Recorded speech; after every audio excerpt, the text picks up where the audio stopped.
मियोई बाइखोई की वाखल पुकनिंग अमदे लमचत साजत खुदिंगमक्ता आइखोइना सारिब सिंजाका तना थानब याद्रब मरी अमा अदुमक याउदुना लाक्ली अहल लमनसिंगना यामना तोइना हाइनब लै सक्चा युथक फजब तम्मो मरम असिना आइखोइना अफब सिंजाक चाबना मियोई अदुदा फिदम निंगाई ओइब वाखल लौसिंग अमदे लमचत साजत लैगनि हाइबगी थाजबा ngasisu लैरि फटब सिंजाक चाब अमदे सिजनबना मियोई अदुगी पुकनिंग वाखल हक्चांग अमदे लमचत साजत्ता पामदब अहोंग कया लाख थेंगनरी खुनाई अमदा अखोइना सारी थकलिब सिंजाकसिंग असि मित्येंग अनिदा चौराकना येंगब याई अहानबदा हक्चांग कानगदब अफब चिंजाक अदुगा अनिसुबदना हक्चांग मांगनिंगाई ओइबा फटब चिंजाक हाइबसिनी ngasiगी खुनाईदा सही थाइदब हक्चांग सोकपा फटब चिंजाक की मनुंगदा साइको एक्टिव सब्सटेंसेस हाइना खंगनरिबा मयाई काब चिंजाकसिंग असिसु अमनी चिंजाक मखल असी सिजनबना मियोई अदुगी हक्चांगदा अमांगब कया थोहलकपग लोइनना माकी इमुंग मनुंग अमसुंग खुनाईदा पिरकप सैथेंग ngasi अखोइना उब फंगली राज्य असिदा साइको एक्टिव सब्सटेंसेस सिंग हाइबदी मयाई काब चिंजाक चाब मदि सिजनबग चांग वांगबना तंगदु लैतादब लमदम अमा ओइरिबा असिगी येंगलगा आकाशवाणी इम्फालगी पाउ कांगबुना ngasiदगी हौदुना लेप्तना संदोकजगदबा मिकअप थोकलसी हाइबा थौरमगी अहानब तांकक पुंगफम मसिदा पुदुना लाक्चरी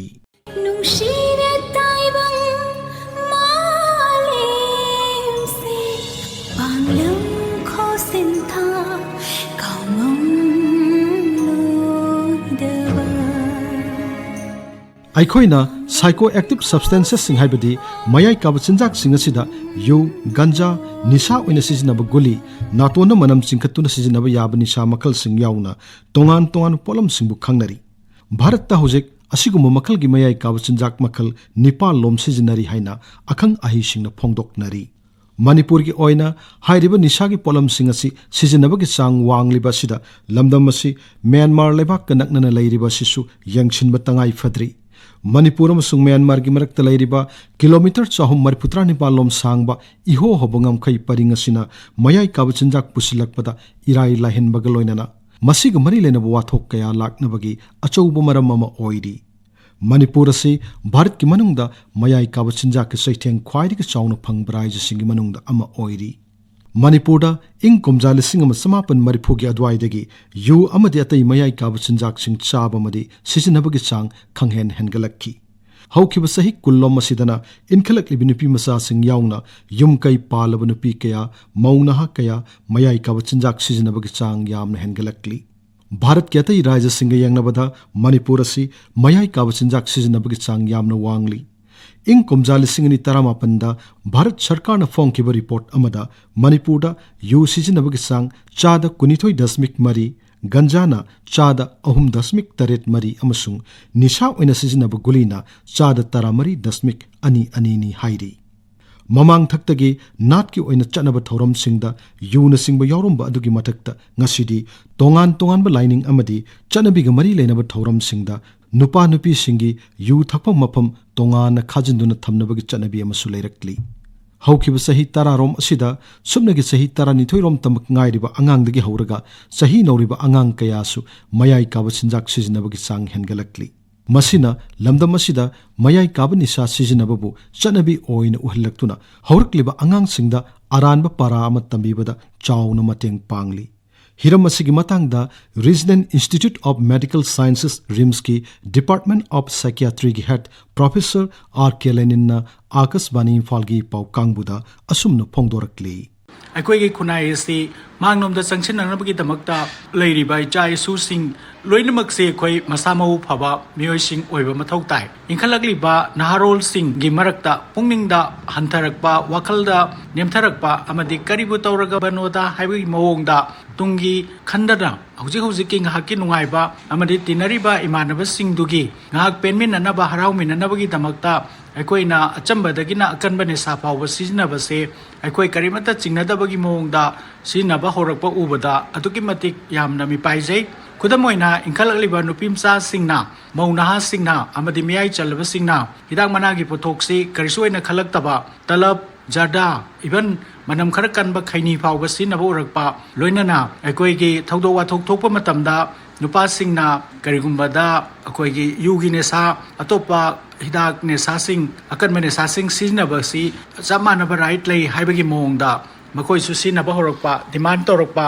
ꯑꯗꯨꯒ ꯃꯈꯣꯏꯒꯤ ꯐꯝꯐꯝ ꯑꯃ ꯀꯟꯕ ꯃꯁꯤ ꯑꯩꯈꯣꯏ ꯅꯨꯄꯥꯁꯤꯡꯅ ꯇꯧꯕ ꯉꯝꯕ ꯊꯕꯛꯁꯤꯡ ꯑꯗꯨꯒ ꯃꯥꯟꯅꯅ ꯑꯩꯈꯣꯏꯁꯨ ꯇꯧꯕ ꯉꯝꯃꯤ ꯍꯥꯏꯅ ꯎꯠꯄꯗ ꯎꯠꯐꯝ ꯆꯥꯗꯕ ꯎꯠꯂꯣꯏꯗꯕ ꯑꯗꯨꯒꯨꯝꯕ ꯃꯐꯝ ꯑꯃꯗꯁꯨ ꯊꯧꯅꯥ ꯌꯥꯝꯅ ꯐꯔꯛꯄꯒꯤ ꯃꯑꯣꯡ ꯑꯃ ꯎꯔꯤꯕꯁꯦ ꯃꯁꯤ ꯑꯩꯈꯣꯏꯒꯤ ꯌꯥꯝꯅ ꯂꯥꯏꯕꯛ ꯊꯤꯕꯅꯤ ꯍꯥꯏꯕꯗꯤ ꯄꯨꯛꯅꯤꯡ ꯋꯥꯈꯜ ꯊꯣꯛꯅ ꯃꯆꯥ ꯃꯁꯨꯒꯤꯗꯃꯛ ꯇꯨꯡꯒꯤꯗꯃꯛꯇ ꯈꯟꯕ ꯉꯝꯕꯒꯤ ꯋꯥꯈꯜꯂꯣꯟ ꯑꯗꯨ ꯃꯥꯡꯈꯤꯕ ꯇꯥꯔꯒꯗꯤ ꯑꯩꯈꯣꯏꯗ ꯀꯌꯥ ꯃꯥꯡꯖꯕꯅꯣ ꯏꯁꯥꯗ ꯅꯠꯇꯅ ꯑꯩꯈꯣꯏꯒꯤ ꯈꯨꯟꯅꯥꯏ ꯑꯁꯤꯗ ꯌꯥꯝꯅ ꯆꯥꯎꯕ ꯆꯩꯊꯦꯡ ꯁꯤꯡꯅꯕ ꯑꯃꯗꯤ ꯂꯥꯛꯑꯦ ꯍꯥꯏꯕꯁꯦ ꯑꯩꯈꯣꯏꯅ ꯂꯧꯐꯝ ꯊꯣꯛꯑꯦ ꯑꯩꯈꯣꯏ ꯍꯧꯖꯤꯛ ꯈꯟꯊꯕꯒꯤ ꯃꯇꯝ ꯌꯧꯔꯦ ꯃꯤꯀꯞ ꯊꯣꯛꯄꯒꯤ ꯃꯇꯝ ꯌꯧꯔꯦ ꯑꯩꯈꯣꯏꯅ ꯇꯧꯔꯤꯕ ꯃꯑꯣꯡꯁꯤ ꯑꯆꯨꯝꯕ ꯃꯑꯣꯡ ꯅꯠꯇꯦ ꯑꯐꯕ ꯂꯝꯕꯤ ꯅꯠꯇꯦ ꯍꯥꯏꯕꯁꯤ ꯈꯪꯃꯤꯟꯅꯕꯒ ꯂꯣꯏꯅꯅ ꯃꯁꯤ ꯆꯪꯉꯨꯗꯅꯕ ꯍꯧꯒꯠꯂꯛꯂꯤꯕ ꯑꯉꯥꯡꯁꯤꯡꯗ ꯒ꯭ꯌꯥꯟ ꯇꯥꯃꯤꯟꯅꯕ ꯃꯤꯀꯞ ꯊꯣꯛꯃꯤꯟꯅꯕ ꯑꯃꯗꯤ ꯆꯪꯉꯨꯔꯕ ꯃꯤꯁꯤꯡꯁꯨ ꯍꯟꯗꯣꯔꯛꯅꯕꯒꯤ ꯄꯥꯝꯕꯩ ꯊꯤꯃꯤꯟꯅꯕꯒꯤ ꯇꯥꯟꯖꯥ ꯑꯗꯨ ꯂꯥꯛꯑꯦ ꯍꯥꯏꯅ ꯑꯇꯧꯕ ꯄ꯭ꯔꯣꯒ꯭ꯔꯥꯝ ꯑꯁꯤꯅ ꯑꯩꯈꯣꯏꯗ ꯃꯌꯥꯝꯗ ꯄꯨꯟꯅ ꯃꯤꯀꯞ ꯊꯣꯛꯃꯤꯟꯅꯕꯒꯤ ꯈꯨꯗꯣꯡꯆꯥꯕ ꯇꯥꯟꯖꯥ ꯑꯃ ꯄꯤꯒꯗꯧꯔꯤ ꯔꯥꯖ꯭य ꯑꯁꯤꯒꯤ ꯆꯤꯡꯒꯤ ꯃꯐꯝ ꯀꯌꯥꯗ ꯃꯌꯥꯏ ꯀꯥꯕ ꯅꯤꯁꯥꯁꯤꯡ ꯁꯨꯡꯅꯕꯒꯤ ꯄꯣꯄꯤ ꯄ꯭ꯂꯥꯟꯇꯦꯁꯟ ꯄꯥꯛ ꯁꯟꯅ ꯇꯧꯔꯛꯄꯁꯤꯅ ꯃꯌꯥꯏ ꯀꯥꯕ ꯆꯤꯟꯖꯥꯛ ꯃꯔꯥꯡ ꯀꯥꯏꯅ ꯐꯪꯍꯟꯕ ꯑꯃꯗꯤ ꯁꯤꯖꯤꯟꯅꯕꯒꯤ ꯃꯔꯝ ꯑꯃ ꯑꯣꯏꯔꯛꯂꯤ ꯃꯁꯤꯒ ꯂꯣꯏꯅꯅ ꯍꯧꯈꯤꯕ ꯃꯇꯝ ꯈꯔ ꯑꯁꯤꯗ ꯆꯤꯡ ꯑꯃꯁꯨꯡ ꯇꯝꯄꯥꯛꯀꯤ ꯃꯐꯝ ꯈꯔꯗ ꯕ꯭ꯔꯥꯎꯟ ꯁꯨꯒꯔ ꯁꯨꯡꯐꯝ ꯐꯦꯛꯇꯔꯤꯁꯤꯡ ꯂꯤꯡꯈꯠꯂꯝꯕꯗꯒꯤ ꯁꯦꯀ꯭ꯌꯨꯔꯤꯇꯤ ꯐꯣꯔꯁꯅ ꯊꯨꯒꯥꯏꯈꯤꯕꯒꯤ ꯄꯥꯎ ꯂꯩꯈ꯭ꯔꯦ ꯑꯁꯤꯒꯨꯝꯕ ꯐꯤꯕꯝꯁꯤꯡ ꯑꯁꯤꯅ ꯃꯅꯤꯄꯨꯔ ꯑꯁꯤ ꯍꯧꯖꯤꯛꯇꯤ ꯑꯥꯏꯟꯅ ꯌꯥꯗꯕ ꯃꯌꯥꯏ ꯀꯥꯕ ꯆꯤꯟꯖꯥꯛꯁꯤꯡ ꯄꯨꯊꯣꯛꯄꯗ ꯃꯥꯡꯖꯤꯜ ꯊꯥꯕ ꯔꯥꯖ꯭य ꯑꯃ ꯑꯣꯏꯔꯛꯂꯤ ꯑꯩꯈꯣꯏ ꯄꯨꯝꯅꯃꯛꯅ ꯈꯪꯂꯦ ꯃꯗꯨꯗꯤ ꯃꯌꯥꯏ ꯀꯥꯕ ꯆꯤꯟꯖꯥꯛꯁꯤꯡ ꯆꯥꯕ ꯑꯃꯁꯨꯡ ꯁꯤꯖꯤꯟꯅꯕꯅ ꯈꯨꯟꯅꯥꯏꯗ ꯑꯀꯥꯏꯕ ꯀꯌꯥ ꯊꯣꯛꯍꯟꯕꯇ ꯅꯠꯇꯅ ꯁꯤꯖꯤꯟꯅꯔꯤꯕ ꯃꯤꯑꯣꯏꯁꯤꯡꯒꯤ ꯍꯛꯁꯦꯜꯗ ꯇꯣꯉꯥꯟ ꯇꯣꯉꯥꯟꯕ ꯂꯩꯅꯥ ꯀꯌꯥ ꯂꯥꯛꯅꯕꯒꯤ ꯑꯆꯧꯕ ꯃꯔꯝ ꯑꯃ ꯑꯣꯏꯔꯤ ꯃꯔꯝ ꯑꯁꯤꯗꯒꯤ ꯃꯅꯤꯄꯨꯔ ꯁꯔꯀꯥꯔꯅ ꯋꯥꯔ ꯑꯣꯟ ꯗ꯭ꯔꯒꯁꯀꯤ ꯂꯥꯟꯖꯪ ꯆꯪꯁꯤꯟꯕ ꯍꯧꯈ꯭ꯔꯦ ꯃꯁꯤꯗ ꯅꯠꯇꯅ ꯇꯣꯉꯥꯟ ꯇꯣꯉꯥꯟꯕ ꯈꯣꯡꯊꯥꯡ ꯀꯌꯥꯁꯨ ꯂꯧꯈꯠꯂꯤ ꯃꯅꯤꯄꯨꯔꯗ ꯑꯥꯏꯟꯅ ꯌꯥꯗꯕ ꯃꯑꯣꯡꯗ ꯃꯌꯥꯏ ꯀꯥꯕ ꯆꯤꯟꯖꯥꯛꯁꯤꯡ ꯆꯥꯕ ꯑꯃꯁꯨꯡ ꯁꯤꯖꯤꯟꯅꯕ ꯊꯤꯡꯅꯅꯕ ꯑꯈꯟꯅꯕ ꯊꯧꯁꯤꯜ ꯑꯃ ꯑꯣꯏꯅ ꯃꯅꯤꯄꯨꯔ ꯁ꯭ꯇꯦꯠ ꯄꯣꯂꯤꯁꯤ ꯑꯣꯟ ꯁꯥꯏꯀꯣ ꯑꯦꯛꯇꯤꯚ ꯁꯕꯁꯇꯦꯟꯁꯦꯁ 2019 ꯃꯤꯌꯥꯝꯅ ꯗ꯭ꯔꯒꯀꯤ ꯄꯣꯂꯤꯁꯤ ꯍꯥꯏꯔꯒꯁꯨ ꯈꯪꯅꯕ ꯄꯣꯂꯤꯁꯤ ꯑꯁꯤ ꯁꯦꯝꯈ꯭ꯔꯦ ꯄꯣꯂꯤꯁꯤ ꯑꯁꯤ ꯁꯦꯝꯅꯅꯕ ꯍꯣꯠꯅꯕꯗ ꯑꯃꯗꯤ ꯃꯄꯨꯡ ꯐꯥꯅ ꯆꯂꯥꯏꯅꯕ ꯔꯥꯖ꯭ꯌꯒꯤ ꯁꯣꯁꯤꯌꯦꯜ ꯋꯦꯜꯐꯤꯌꯔ ꯗꯤꯄꯥꯔꯠꯃꯦꯟꯠꯅ ꯑꯆꯧꯕ ꯊꯧꯗꯥꯡ ꯂꯧꯔꯤ ꯍꯥꯏꯔꯤꯕ ꯄꯣꯂꯤꯁꯤ ꯑꯁꯤꯒꯤ ꯃꯊꯛꯇ ꯅꯣꯗꯜ ꯗꯤꯄꯥꯔꯠꯃꯦꯟꯠ ꯑꯃꯁꯨ ꯑꯣꯏꯔꯤꯕ ꯁꯣꯁꯤꯌꯦꯜ ꯋꯦꯜꯐꯤꯌꯔ ꯗꯤꯄꯥꯔꯠꯃꯦꯟꯠꯅ ꯃꯌꯥꯏ ꯀꯥꯕ ꯆꯤꯟꯖꯥꯛ ꯆꯥꯕ ꯑꯃꯁꯨꯡ ꯁꯤꯖꯤꯟꯅꯕ ꯊꯤꯡꯕꯒ ꯂꯣꯏꯅꯅ ꯅꯤꯁꯥꯗ ꯂꯥꯏꯆꯨꯔꯕ ꯃꯤꯑꯣꯏꯁꯤꯡꯕꯨ ꯂꯥꯌꯦꯡꯗꯨꯅ ꯃꯍꯧꯁꯥꯒꯤ ꯐꯤꯕꯝꯗ ꯍꯟꯖꯤꯜꯍꯟꯅꯅꯕ ꯊꯧꯁꯤꯜ ꯊꯧꯔꯥꯡ ꯀꯌꯥꯁꯨ ꯄꯥꯏꯈꯠꯂꯤ ꯑꯇꯣꯞꯄ ꯑꯃꯅ ꯃꯨꯈ꯭ꯌ ꯃꯟꯇ꯭ꯔꯤꯅ ꯆꯤꯌꯔꯃꯦꯟ ꯑꯣꯏꯕ ꯃꯅꯤꯄꯨꯔ ꯁꯥꯏꯀꯣ ꯑꯦꯛꯇꯤꯚ ꯁꯕꯁꯇꯦꯟꯁꯦꯁ ꯀꯟꯇ꯭ꯔꯣꯜ ꯑꯣꯊꯣꯔꯤꯇꯤ ꯀꯧꯕ ꯔꯥꯖ꯭य ꯊꯥꯛꯀꯤ ꯀꯃꯤꯇꯤ ꯑꯃ ꯁꯦꯝꯂꯦ ꯃꯁꯤꯗ ꯇꯣꯉꯥꯟ ꯇꯣꯉꯥꯟꯕ ꯕꯤꯚꯥꯒꯁꯤꯡ ꯄꯨꯔꯤꯕ ꯃꯟꯇ꯭ꯔꯤꯁꯤꯡ ꯑꯃꯗꯤ ꯁꯔꯀꯥꯔꯒꯤ ꯃꯀꯣꯛ ꯊꯣꯡꯕ ꯑꯣꯐꯤꯁꯥꯔꯁꯤꯡꯅ ꯃꯦꯝꯕꯔ ꯑꯣꯏꯅ ꯌꯥꯎꯔꯤ ꯀꯃꯤꯇꯤ ꯑꯁꯤꯅ ꯆꯍꯤꯒꯤ ꯑꯣꯏꯅ ꯅꯤꯁꯥ ꯁꯤꯖꯤꯟꯅꯕ ꯊꯤꯡꯅꯕ ꯇꯣꯉꯥꯟ ꯇꯣꯉꯥꯟꯕ ꯊꯕꯛ ꯊꯧꯔꯝꯁꯤꯡ ꯂꯦꯞꯊꯣꯛꯂꯤ ꯍꯥꯏꯔꯤꯕ ꯊꯕꯛ ꯊꯧꯔꯝꯁꯤꯡ ꯑꯗꯨ ꯁ꯭ꯇꯦꯠ ꯇꯦꯛꯅꯤꯀꯦꯜ ꯀꯃꯤꯇꯤ ꯑꯃꯅ ꯌꯦꯡꯁꯤꯟꯒꯅꯤ ꯑꯁꯤꯒꯨꯝꯕ ꯇꯦꯛꯅꯤꯀꯦꯜ ꯀꯃꯤꯇꯤꯁꯤꯡ ꯑꯁꯤ ꯖꯤꯂꯥꯒꯤ ꯊꯥꯛꯇꯁꯨ ꯂꯩꯔꯤ ꯃꯅꯤꯄꯨꯔ ꯁ꯭ꯇꯦꯠ ꯄꯣꯂꯤꯁꯤ ꯑꯣꯟ ꯁꯥꯏꯀꯣ ꯑꯦꯛꯇꯤꯚ ꯁꯕꯁꯇꯦꯟꯁꯦꯁ 2019ꯒꯤ ꯃꯇꯥꯡꯗ ꯐꯣꯡꯗꯣꯛꯂꯗꯨꯅ ꯁꯣꯁꯤꯌꯦꯜ ꯋꯦꯜꯐꯤꯌꯔꯒꯤ ꯗꯤꯔꯦꯛꯇꯔ NG ꯎꯇꯝꯅ ꯑꯥꯀꯥꯁꯕꯥꯅꯤ ꯏꯝꯐꯥꯜꯒꯤ ꯄꯥꯎ ꯀꯥꯡꯕꯨꯗ ꯑꯁꯨꯝꯅ ꯐꯣꯡꯗꯣꯛꯂꯤ ꯃꯅꯤꯄꯨꯔꯗ ꯍꯧꯈꯤꯕ ꯆꯍꯤ 10 ꯀꯨꯟꯁꯤꯗ ꯃꯌꯥꯏ ꯀꯥꯕ ꯆꯤꯟꯖꯥꯛ ꯁꯤꯖꯤꯟꯅꯕꯒꯤ ꯆꯥꯡ ꯍꯦꯟꯒꯠꯂꯛꯄ ꯑꯁꯤꯅ ꯑꯩꯈꯣꯏ ꯃꯤꯄꯨꯝ ꯈꯨꯗꯤꯡꯃꯛꯄꯨ ꯃꯤꯄꯥꯏꯅꯍꯜꯂꯤ 2019ꯗ ministry of social justice and empowerment government of ꯏꯟꯗꯤꯌꯥꯅ ꯑꯦꯝꯁ ꯍꯣꯁꯄꯤꯇꯥꯜꯒ ꯈꯨꯠꯁꯝꯅꯔꯒ ꯁꯔꯚꯦ ꯑꯃꯈꯛ ꯇꯧꯈꯤ ꯍꯥꯏꯔꯤꯕ ꯁꯔꯚꯦ ꯑꯁꯤ ꯃꯦꯒꯅꯤꯆꯨꯗ of substance use in India 2019 ꯍꯥꯏꯅ ꯃꯤꯡꯊꯣꯜꯂꯤ ꯁꯔꯚꯦ ꯑꯁꯤꯒꯤ ꯃꯇꯨꯡ ꯏꯟꯅ ꯃꯅꯤꯄꯨꯔꯗ ꯃꯈꯜ ꯃꯈꯥ ꯀꯌꯥꯒꯤ ꯃꯌꯥꯏ ꯀꯥꯕ ꯆꯤꯟꯖꯥꯛ ꯍꯥꯏꯕꯗꯤ ꯌꯨ ꯒꯟꯖꯥ ꯀꯥꯅꯤꯅꯆꯤꯡꯕ ꯁꯤꯖꯤꯟꯅꯕꯒꯤ ꯆꯥꯡꯁꯤ ꯌꯦꯡꯉꯛꯄ ꯃꯇꯝꯗ ꯏꯟꯗꯤꯌꯥꯒꯤ ꯑꯣꯏꯅ ꯌꯦꯡꯉꯛꯄꯗ ꯃꯅꯤꯄꯨꯔꯁꯤ ꯌꯥꯝꯅ ꯋꯥꯡꯅ ꯃꯌꯥꯏ ꯀꯥꯕ ꯆꯤꯟꯖꯥꯛ ꯁꯤꯖꯤꯟꯅꯕꯁꯤꯡꯒꯤ ꯃꯅꯨꯡꯗ ꯆꯜꯂꯤ ꯈꯨꯗꯝ ꯑꯣꯏꯅ ꯍꯥꯏꯔꯕꯗ ꯌꯨ ꯁꯤꯖꯤꯟꯅꯕꯒꯤ ꯆꯥꯡ ꯑꯣꯜ ꯏꯟꯗꯤꯌꯥꯒꯤ ꯑꯣꯏꯅ ꯃꯅꯤꯄꯨꯔ ꯑꯁꯤ 9 ꯁꯨꯕꯗ ꯂꯩ ꯒꯟꯖꯥ ꯁꯤꯖꯤꯟꯅꯕꯒꯤ ꯆꯥꯡ 10 ꯁꯨꯕꯗ ꯂꯩ ꯀꯥꯅꯤ ꯍꯦꯔꯣꯏꯟꯅꯆꯤꯡꯕ ꯁꯤꯖꯤꯟꯅꯕꯒꯤ ꯆꯥꯡ ꯏꯟꯗꯤꯌꯥꯒꯤ ꯑꯣꯏꯅ 5 ꯁꯨꯕꯗ ꯂꯩ ꯑꯗꯨꯒ ꯐꯥꯔꯃꯥꯁꯤꯗ ꯌꯣꯟꯕ ꯍꯤꯗꯥꯛꯁꯤꯡ ꯅꯤꯌꯣꯝ ꯂꯥꯟꯅ ꯃꯌꯥꯏ ꯀꯥꯕ ꯆꯤꯟꯖꯥꯛ ꯑꯣꯏꯅ ꯁꯤꯖꯤꯟꯅꯕꯒꯤ ꯆꯥꯡꯗꯁꯨ 3 ꯁꯨꯕꯗ ꯂꯩ aduga akoigi manam nammaga nisha oina sijanaba dendrite nail polish remover ink remover asina chengba sijanabagi chang sisu India gi oina yengbada nipan subada lei sigumba khudong thiningai oiba nungnang ningai oiba machak mayam si leibana Manipur leingak na 2018 gi June gi tang kuntaruk tagi mayai ka bachinjak leitaba Manipur semlasi akhoi nisa thaldoklasi haiba campaign asi hodokhi ikui kuidana Manipur leingak na war on drug haidana tongan ba khongjang gaya changsan duna lai aduga loina na 2019-20 da Manipur gi oiba drug policy magi asengba mamingna Manipur State Policy on Psychoactive Substances 2019 ase CMK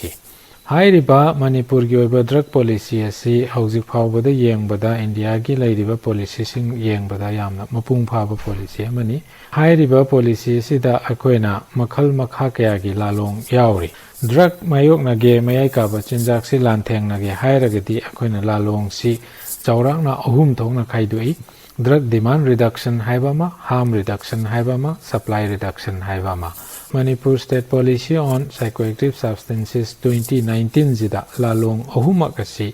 yauri drug demand reduction sidana akoigi mayai ka ba chinjak charamba mibu layengba aduga chadriba mei sing inkhalaiba sing da su chaningba phawhandaba drug ki apamba je sunglei lehandana bhona baduni adu supply reduction da tawriba sina akoigi mayai ka ba chinjak oina sijanaba yaba drug sing ase market ta phanghandaba supply lehandaba aduna police amadi law enforcing agency jingsina drug phaba drug sungbam phaba popi tharamba mayan thatpa mai thadokpa tawriba jingasi supply reduction gi part amani aduga atopa harm reduction haiba sidana akoigi mayai ka ba chinjak se sijanaragasu maduna amang ata thoktaba masada amadi miyamda amang ata thoktanaba makhalgi layeng chathaba aduga matam changjarasu tapna konangda mayai ka ba chinjak si thadurokna bahona ba duni Thausil asi siamkhraba matungda Manipur da leiriba drug treatment center singasi regulate taunanaba Manipur sarkarna English singani kunithoi da guidelines for setting up trust center semki trust haibasi treatment and rehabilitation of users for social transformation haibasigi atenba amasung asamba wahini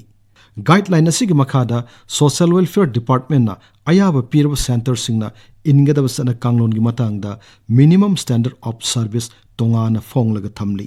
hairiba chana kanglon asigi matung inna center adu da layeng duna leiriba mioi singda pigidaba khudong chabasing ningthina palli masina phongdok leba nungi oiba wakhallondi mayai ka chinjak sisinaba haibasi laina makhal amani makhoiba miyamna lamchat kamba oktaba amadi ngausinaba oina ubibagi mahutta laina amana naraba miyoini haina khanbiduna makhoibu layengduna phannaba honagadabani ngasigi malemgi chakhulaba khunai asida mayai ka bani sada laishuraba singbu achumba lambida puraknaba tongan ba lamsingda thabak paikhatnari masigi manungda harm reduction haiba layengduna tapna mahausagi punsida puraknaba honabagi layeng pathap asisu amani Manipur AIDS Control Society gi makhada nisha makhal kharada harm reduction gi layeng pathap chathari kanagumba mayai ka bani sada laishuraba miyoi amagi mawong matau kupna yengsilaba matungda social welfare department ki makhada hangdokliba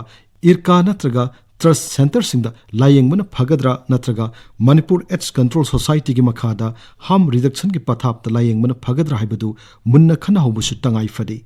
masigi matangda director utamna makha tana asumna phongdokli lairik laisu hairaba angang mayam ama potential lairaba naha mayam ama karigumba khongpham ama soigibadagi mayai ka ba chinjak ta laisuraga matam lenduna laikiba dum yauri hairiba miyoi sing asi matam chana mafam chana karigumba layeng thokpidana sadharon punsida halalakpa taragadi makhoina samaj ge kanaba thabak khara soidana torakani aduna sugumba drug ki layeng bam sing asibu treatment and rehabilitation of users for social transformation center haidana mingthondana certification pibagi thabagasi hojik chathari masi tangai phadaba mo ereibagi maramdi mamangda masagi man power phajana leijadaba infrastructure su phajana leijadaba haithoi singthoi basu watpa mioi kharana hekta punjal laga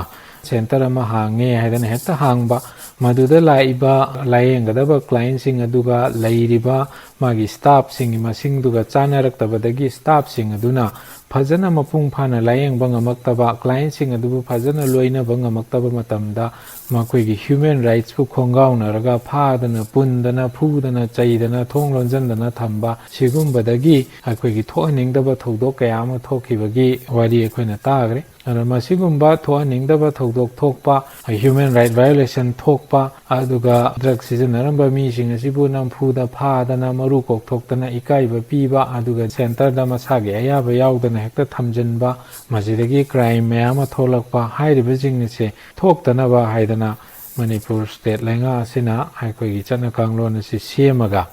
registration ꯇꯧꯕꯒꯤ ꯊꯕꯛ ꯑꯁꯤ ꯄꯥꯏꯈꯠꯂꯛꯄꯅꯤ ꯃꯌꯥꯏ ꯀꯥꯕ ꯆꯤꯟꯖꯥꯛ ꯆꯥꯕ ꯑꯃꯁꯨꯡ ꯁꯤꯖꯤꯟꯅꯕꯁꯤ ꯃꯅꯤꯄꯨꯔꯤ ꯈꯨꯟꯅꯥꯏꯗ ꯁꯦꯜ ꯊꯨꯝꯒꯤ ꯐꯤꯕꯝꯗ ꯑꯃꯁꯨꯡ ꯍꯛꯁꯦꯜꯒꯤ ꯂꯝꯗ ꯆꯥꯎꯅ ꯁꯤꯡꯅꯕ ꯑꯃꯅꯤ ꯍꯥꯏꯅ ꯂꯧꯗꯨꯅ ꯃꯁꯤꯕꯨ ꯂꯥꯛꯁꯤꯟꯅꯅꯕ ꯑꯃꯗꯤ ꯃꯥꯌꯣꯛꯅꯅꯕ ꯑꯆꯦꯠꯄ ꯐꯤꯔꯦꯞꯀ ꯂꯣꯏꯅꯅ ꯁꯔꯀꯥꯔꯅ ꯊꯧꯁꯤꯜ ꯊꯧꯔꯥꯡ ꯀꯌꯥ ꯄꯥꯏꯈꯠꯇꯨꯅ ꯀꯟꯅ ꯍꯣꯠꯅꯔꯤ ꯃꯈꯣꯏꯕꯨ ꯂꯥꯌꯦꯡꯕꯤꯗꯨꯅ ꯃꯍꯧꯁꯥꯒꯤ ꯁꯦꯜꯗ ꯍꯜꯂꯛꯅꯕ ꯍꯣꯠꯅꯕꯒ ꯂꯣꯏꯅꯅ ꯃꯈꯣꯏꯒꯤ ꯏꯃꯨꯡ ꯃꯅꯨꯡ ꯑꯃꯗꯤ ꯑꯉꯥꯡꯁꯤꯡꯒꯤꯗꯃꯛ ꯌꯥꯏꯐ ꯊꯧꯔꯥꯡ ꯀꯌꯥꯁꯨ ꯄꯥꯏꯈꯠꯂꯤ ꯄꯥꯏꯈꯠꯂꯤꯕ ꯊꯕꯛ ꯊꯧꯔꯝꯁꯤꯡ ꯑꯁꯤ ꯅꯤꯡꯊꯤꯅ ꯆꯠꯊꯅꯕ ꯑꯃꯁꯨꯡ ꯌꯦꯡꯁꯤꯟꯕꯒꯤ ꯊꯕꯛꯁꯤꯡ ꯅꯣꯗꯦꯜ ꯗꯤꯄꯥꯔꯠꯃꯦꯟ ꯑꯣꯏꯔꯤꯕ ꯁꯣꯁꯤꯌꯦꯜ ꯋꯦꯜꯐꯤꯌꯔ ꯗꯤꯄꯥꯔꯠꯃꯦꯟꯅ ꯄꯥꯡꯊꯣꯛꯂꯤ ꯃꯌꯥꯏ ꯀꯥꯕ ꯆꯤꯟꯖꯥꯛ ꯆꯥꯕ ꯑꯃꯗꯤ ꯁꯤꯖꯤꯟꯅꯕꯁꯤꯡ ꯑꯁꯤ ꯈꯨꯟꯅꯥꯏ ꯑꯁꯤꯒꯤ ꯊꯥꯗꯣꯛꯅꯕ ꯌꯥꯔꯔꯣꯏꯗꯕ ꯁꯔꯨꯛ ꯑꯃꯅꯤ ꯃꯈꯣꯏꯕꯨ ꯅꯤꯡꯊꯤꯅ ꯂꯥꯌꯦꯡꯕꯤꯗꯨꯅ ꯐꯒꯠꯂꯛꯂꯕꯗꯤ ꯃꯈꯣꯏꯅ ꯈꯨꯟꯅꯥꯏꯒꯤ ꯑꯁꯪꯕ ꯃꯤꯑꯣꯏ ꯑꯃ ꯑꯣꯏꯅ ꯈꯨꯟꯅꯥꯏꯒꯤ ꯊꯕꯛ ꯊꯧꯔꯝ ꯀꯌꯥꯗ ꯑꯆꯧꯕ ꯊꯧꯗꯥꯡ ꯀꯌꯥ ꯂꯧꯔꯛꯄ ꯉꯝꯒꯅꯤ ꯍꯥꯏꯕꯁꯤ ꯗ꯭ꯔꯒ ꯄꯣꯂꯤꯁꯤ ꯑꯁꯤꯒꯤ ꯃꯔꯨꯑꯣꯏꯕ ꯄꯥꯟꯗꯝ ꯑꯃꯅꯤ ꯃꯈꯣꯏꯕꯨ ꯂꯥꯌꯦꯡꯕ ꯃꯇꯝꯗ ꯃꯤꯑꯣꯏꯕꯒꯤ ꯍꯛ ꯈꯣꯡꯒꯥꯎꯅꯕꯒꯤ ꯊꯧꯑꯣꯡꯁꯤꯡ ꯊꯣꯛꯇꯅꯕ ꯆꯦꯛꯁꯤꯟꯅ ꯍꯣꯠꯅꯒꯗꯕꯅꯤ ꯍꯥꯏꯕꯁꯤꯁꯨ ꯄꯣꯂꯤꯁꯤ ꯑꯁꯤꯒꯤ ꯃꯔꯨꯑꯣꯏꯕ ꯄꯥꯟꯗꯝ ꯑꯃ ꯑꯣꯏꯔꯤ ꯃꯌꯥꯏ ꯀꯥꯕ ꯆꯤꯟꯖꯥꯛ ꯆꯥꯕ ꯑꯃꯗꯤ ꯁꯤꯖꯤꯟꯅꯕ ꯃꯤꯑꯣꯏꯁꯤꯡꯅ ꯃꯈꯣꯏꯅ ꯁꯤꯖꯤꯟꯅꯔꯤꯕ ꯃꯌꯥꯏ ꯀꯥꯕ ꯆꯤꯟꯖꯥꯛ ꯑꯗꯨ ꯐꯪꯅꯕ ꯍꯣꯠꯅꯕꯗ ꯍꯨꯔꯥꯟ ꯆꯤꯟꯊꯤ ꯌꯥꯎꯅ ꯇꯣꯉꯥꯟ ꯇꯣꯉꯥꯟꯕ ꯀ꯭ꯔꯥꯏꯝ ꯀꯌꯥ ꯇꯧꯔꯛꯏ ꯃꯔꯝ ꯑꯗꯨꯅ ꯃꯈꯣꯏꯕꯨ ꯅꯤꯡꯊꯤꯅ ꯂꯥꯌꯦꯡꯕꯤꯔꯕꯗꯤ ꯈꯨꯟꯅꯥꯏꯗ ꯃꯈꯣꯏꯒ ꯃꯔꯤ ꯂꯩꯅꯅ ꯊꯣꯛꯄ ꯀ꯭ꯔꯥꯏꯝꯁꯤꯡ ꯍꯟꯊꯍꯟꯕꯗ ꯆꯥꯎꯅ ꯃꯇꯦꯡ ꯑꯣꯏꯒꯗꯧꯔꯤꯕꯅꯤ ꯃꯁꯤꯗ ꯅꯠꯇꯅ ꯏꯃꯨꯡ ꯃꯅꯨꯡ ꯃꯔꯤ ꯃꯇꯥ ꯑꯃꯗꯤ ꯃꯔꯨꯞ ꯃꯄꯥꯡꯁꯤꯡꯒ ꯂꯩꯅꯕ ꯃꯔꯤꯗ ꯅꯨꯡꯉꯥꯏꯇꯕ ꯑꯃꯗꯤ ꯑꯀꯥꯏꯕ ꯀꯌꯥ ꯊꯣꯛꯍꯜꯂꯝꯕ ꯑꯗꯨꯁꯨ ꯃꯤꯑꯣꯏ ꯑꯗꯨꯅ ꯐꯒꯠꯂꯛꯂꯕꯗꯤ ꯀꯣꯛꯍꯟꯕ ꯉꯝꯒꯗꯧꯔꯤꯕꯅꯤ ꯃꯗꯨꯅ ꯈꯨꯟꯅꯥꯏ ꯑꯁꯤꯕꯨ ꯍꯦꯟꯅ ꯐꯒꯠꯍꯟꯕꯗ ꯆꯥꯎꯅ ꯃꯇꯦꯡ ꯑꯣꯏꯒꯅꯤ ꯌꯦꯇꯨꯝ ꯁꯦꯔꯤꯟꯁ ꯋꯥꯏꯅꯗꯨꯅ ꯃꯌꯥꯏ ꯀꯥꯕ ꯆꯤꯟꯖꯥꯛ ꯁꯤꯖꯤꯟꯅꯕꯗꯒꯤ ꯊꯣꯔꯛꯄ HIV AIDS ꯑꯃꯗꯤ ꯍꯦꯄꯥꯇꯥꯏꯇꯤꯁ Cꯅꯆꯤꯡꯕ ꯂꯥꯏꯅꯥꯁꯤꯡꯁꯨ ꯃꯇꯝ ꯆꯥꯅ ꯂꯥꯌꯦꯡꯊꯣꯛꯂꯕꯗꯤ ꯄꯨꯟꯁꯤ ꯅꯨꯡꯁꯥꯡꯍꯟꯕ ꯉꯝꯒꯅꯤ ꯃꯌꯥꯏ ꯀꯥꯕ ꯆꯤꯟꯖꯥꯛ ꯆꯥꯕ ꯃꯤꯑꯣꯏꯒꯤ ꯃꯁꯤꯡ ꯍꯟꯊꯍꯟꯕꯅ ꯔꯥꯖ꯭ꯌ ꯑꯁꯤꯒꯤ ꯁꯦꯜ ꯊꯨꯝꯒꯤ ꯐꯤꯕꯝꯗꯁꯨ ꯀꯥꯟꯅꯕ ꯀꯌꯥ ꯄꯤꯒꯅꯤ ꯃꯁꯤꯗ ꯅꯠꯇꯅ ꯈꯨꯟꯅꯥꯏꯗ ꯊꯣꯛꯂꯤꯕ ꯄꯥꯝꯗꯕ ꯊꯧꯗꯣꯛꯁꯤꯡ ꯍꯟꯊꯍꯟꯕꯗꯁꯨ ꯆꯥꯎꯅ ꯃꯇꯦꯡ ꯑꯣꯏꯒꯅꯤ ꯃꯔꯝ ꯑꯗꯨꯅ ꯏꯁꯥꯒꯤꯇ ꯅꯠꯇꯅ ꯈꯨꯟꯅꯥꯏꯗ ꯀꯥꯟꯅꯅꯕꯒꯤꯗꯃꯛ ꯃꯌꯥꯏ ꯀꯥꯕ ꯆꯤꯟꯖꯥꯛ ꯆꯥꯕ ꯃꯤꯑꯣꯏꯁꯤꯡꯕꯨ ꯃꯌꯥꯝ ꯆꯪꯗꯨꯅ ꯍꯣꯠꯅꯃꯤꯟꯅꯔꯒ ꯃꯐꯝ ꯆꯥꯅ ꯂꯥꯌꯦꯡꯊꯣꯛꯄꯤꯕ ꯇꯉꯥꯏ ꯐꯗꯦ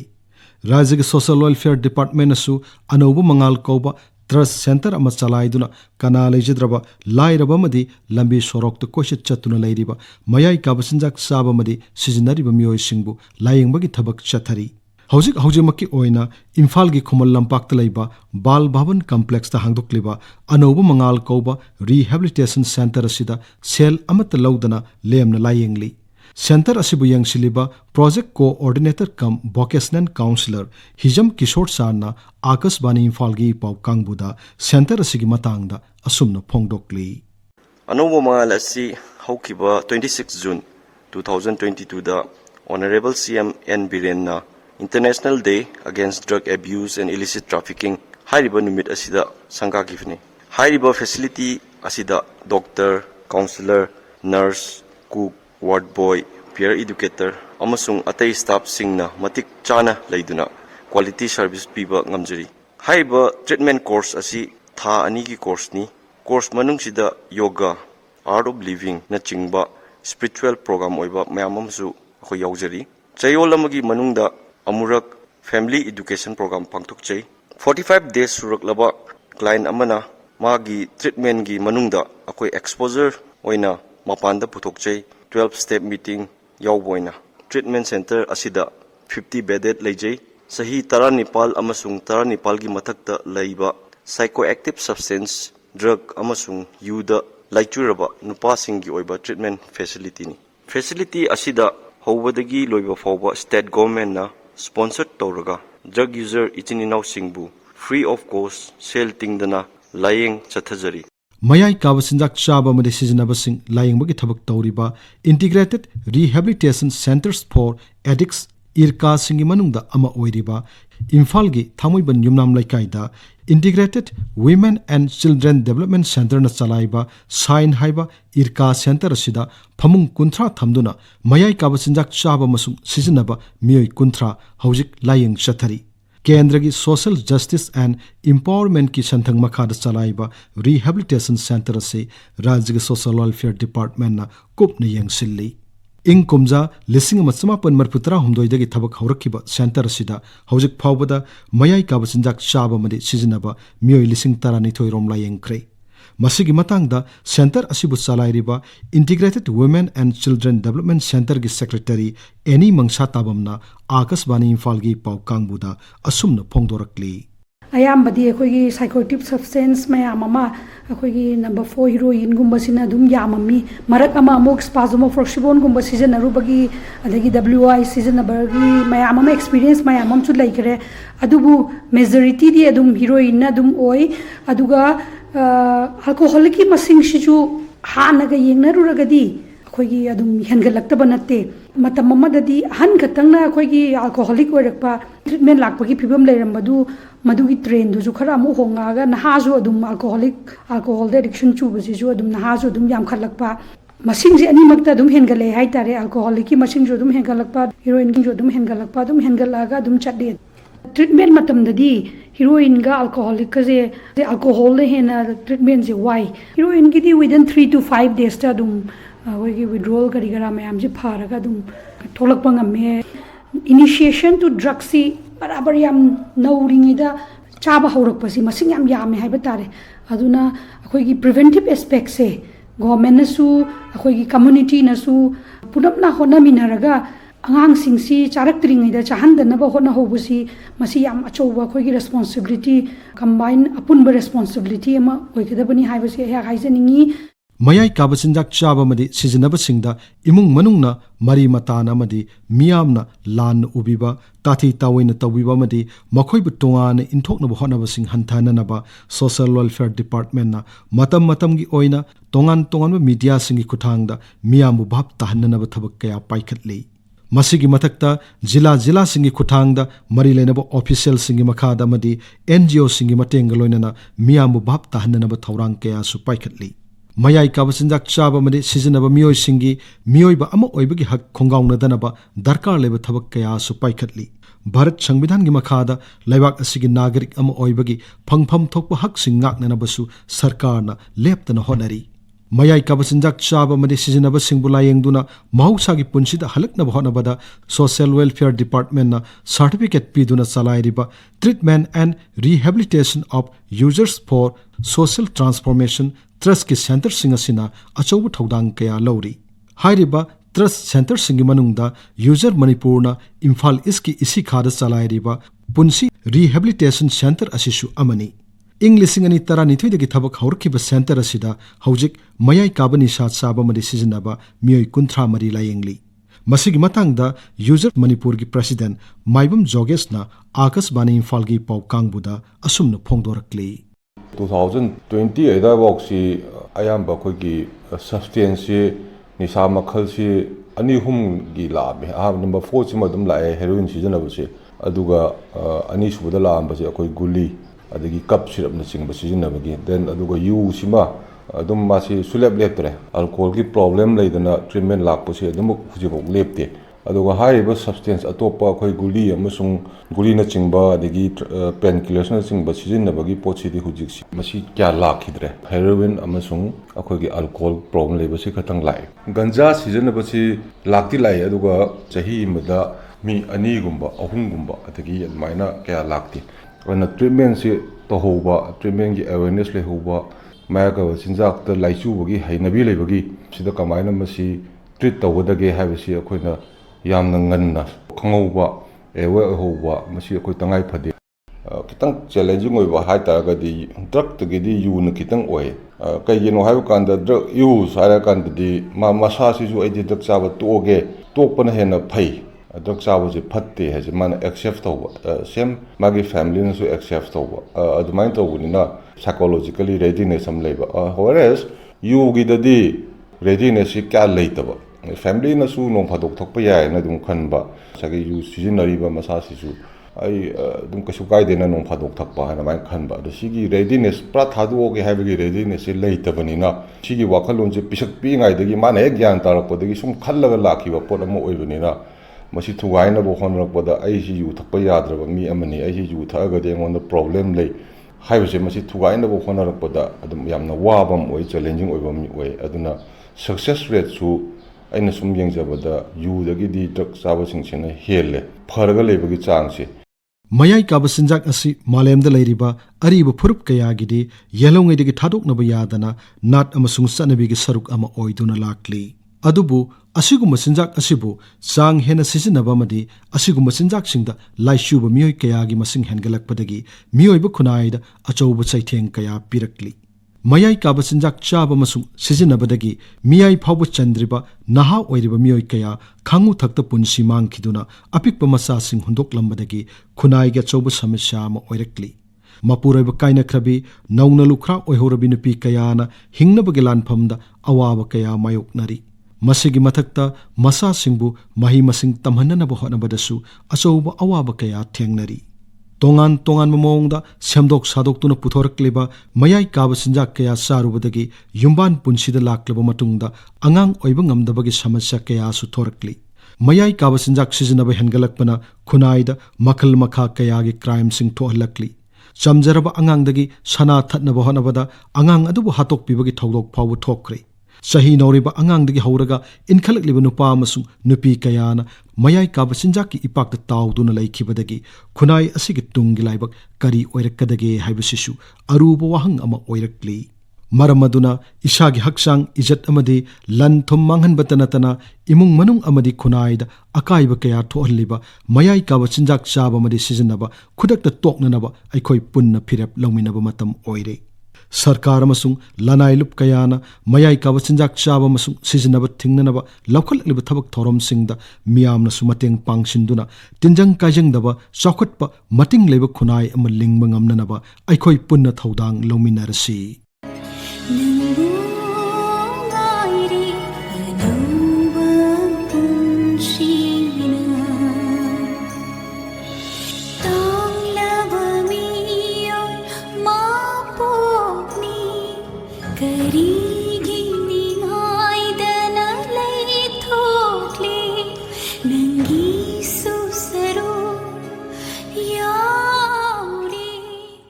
ꯃꯇꯥꯡ ꯑꯁꯤꯗ ꯑꯥꯀꯥꯁꯕꯥꯅꯤ ꯏꯝꯐꯥꯜꯒꯤ ꯄꯥꯎ ꯀꯥꯡꯕꯨꯅ ꯉꯁꯤꯗꯒꯤ ꯍꯧꯗꯨꯅ ꯂꯦꯞꯇꯅ ꯁꯟꯗꯣꯛꯆꯒꯗꯕ ꯊꯧꯔꯝ ꯃꯤꯀꯞ ꯊꯣꯛꯂꯁꯤ ꯑꯍꯥꯟꯕ ꯇꯥꯡꯀꯛ ꯂꯣꯏꯖꯔꯦ ꯊꯧꯔꯝ ꯄꯨꯊꯣꯛꯄ ꯊꯣꯛꯆꯣꯝ ꯖꯣꯒꯦꯟꯗ꯭ꯔꯖꯤꯠ ꯑꯏꯕ ꯑꯃꯁꯨꯡ ꯊꯧꯔꯝ ꯂꯥꯟꯊꯣꯛꯆꯔꯤꯕ ꯉꯥꯉꯣꯝ ꯀꯤꯔꯟ